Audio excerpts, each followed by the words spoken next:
Sa pagdidisiplina sa mga anak, kayo ba yung tipo ng magulang na pag pinagalitan ng nanay, tapos lumapit sa yung anak mo? Nako.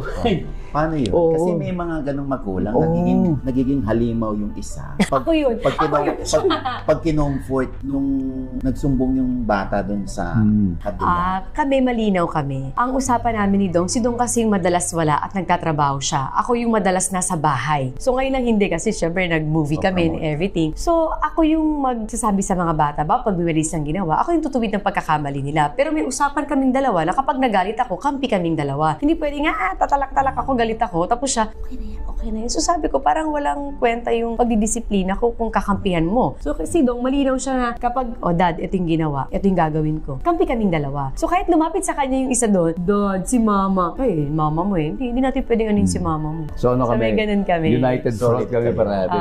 Pero kung halimaw ang tanong mo, ako yun. Ako yung halimaw sa bahay. Pero ako aminin ko na siyempre pag lumapit na yung bata sa'yo tapos maglalambing na kahit alam mo may kasalanan, may tendency bumigay ka eh, di ba? Parang... Madalas ganun ka.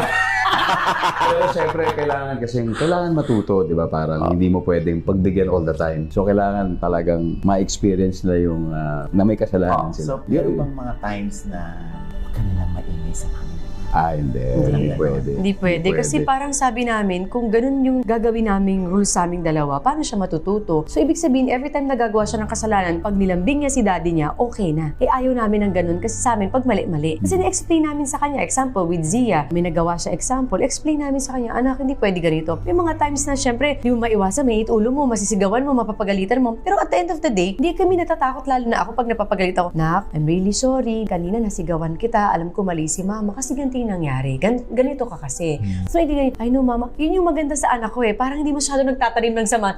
I know, mami. I know naman. I'm wrong eh. It's okay, mama. Sabi ko, minsan, konsensya ako na nagagalit ako sa'yo. Minsan, alam mo, minsan, overreact lang si mama niya. It's okay, mama. Dapat tayong mga magulang, kung alam nating mali, mismo tayo mag-admit. Para yung bata, kapag may kasalanan siya, hindi rin siyang mahihiya o hindi siya maaalangan na mag-sorry para sa'yo. Talaga kasi yung pundasyon ng tiwala eh. Yung mga bata, mini-mirror nila talaga yung mga magulang nila. Kung ano yung ginagawa ng magulang. Ginagaya talaga. Parang thing na ayaw natin, we do not want liars here. We should never lie. So kung babaliin namin sa kanila, doon pa lang mararamdaman nila, pwede pala mag-lie. Kahit na white lie, kahit maliit. So magiging habit na nila yun.